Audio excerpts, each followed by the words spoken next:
என் அன்பு குழந்தையே, உன்னுடைய வாழ்க்கையை நான் புதுப்பித்திருக்கின்றேன்.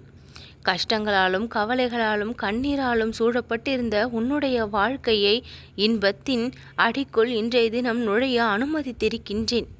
என்னுடைய கரங்களால் நீ இன்பத்தின் திசைக்கு அழைத்து செல்லப்பட்டு இருக்கின்றாய். இனி எந்த ஒரு துன்பமும் உன்னை அண்டாதவாறு நானே உனக்கு உற்ற துணையாக இருந்து பாதுகாவலனாக இருந்து உன் வாழ்நாள் முழுக்க உன்னை நல்வழியில் பயணம் செய்ய வைப்பேன். நீ காத்திருந்த விஷயத்தில் என்னுடைய நேரடி பார்வை பட்டிருக்கின்றது. அதனால் அந்த விஷயம் நீ எதிர்பார்த்தது போல நல்லபடியாகத்தான் நடக்கும். பிரச்சனைகளை கண்டு பயந்து பயந்து ஓடி ஒளிந்தால் வாழ்நாள் முழுக்க ஒளிந்து கொண்டேதான் இருக்க வேண்டும்.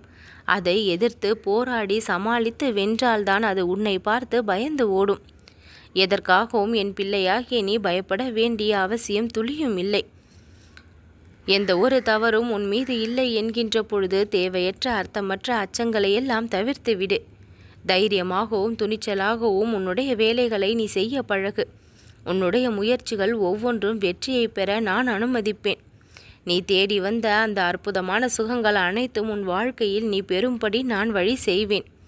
எந்த ஒரு மனதிற்குள் சலனமும் இல்லாமல் குற்ற உணர்ச்சியும் இல்லாமல் உன்னுடைய முயற்சியை நீ தாராளமாக செய்து கொண்டே இரு.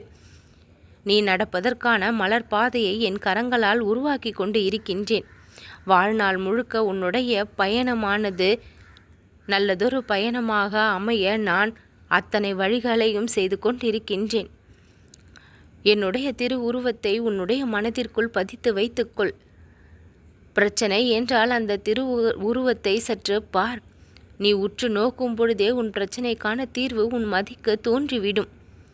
என் அன்பு குழந்தையே, மனதை தினம்தோறும் அமைதியாக வைத்துக்கொள்ள விரும்பினால் சற்று தியானம் செய்ய பழக வேண்டும். மனதை அமைதிப்படுத்தி கொள்ள முயற்சிக்க வேண்டும். எதற்கெடுத்தாலும் கோபப்படுவதையும் கடினமான சொற்களை உபயோகிப்பதையும் விட்டுவிடு. உன்னிடமிருந்து புறப்படுகின்ற சொற்கள் இனிமை நிறைந்ததாக இருக்க வேண்டும்.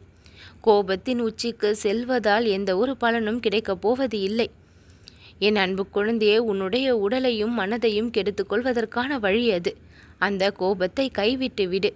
அமைதியையும் நிதானத்தையும் சகிப்புத்தன்மையையும் பொறுமையையும் வளர்த்து கொள்ள பழகினால் உன்னுடைய வாழ்க்கை வெற்றியை நோக்கி பயணம் செய்ய தொடங்கிவிடும். எது எல்லாம் உனக்கு கோபத்தை ஏற்படுத்த செய்கின்றதோ அந்த விஷயத்தை மறந்து சற்று தள்ளி இரு. அது உன் அருகில் வந்தாலும் நீ அமைதியாகிவிடு.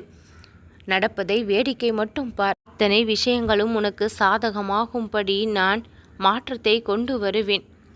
அதிசயங்கள் இன்னும் நடக்கவில்லையே, என் வாழ்க்கை அப்படியே இருக்கின்றதே என்று கவலைப்பட்டு கொண்டிருந்த உன்னுடைய நிலைமையை சற்று நேரத்தில் மாற்றி உன் மனதை பூரிப்படைய செய்வேன்.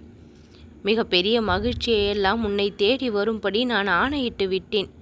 நான் அனுப்பியுள்ள பேருதவியும் பெருமகிழ்ச்சியும் உன்னை தேடி வர இன்னும் ஒரு சில மணி நேரங்களே இருக்கின்றது.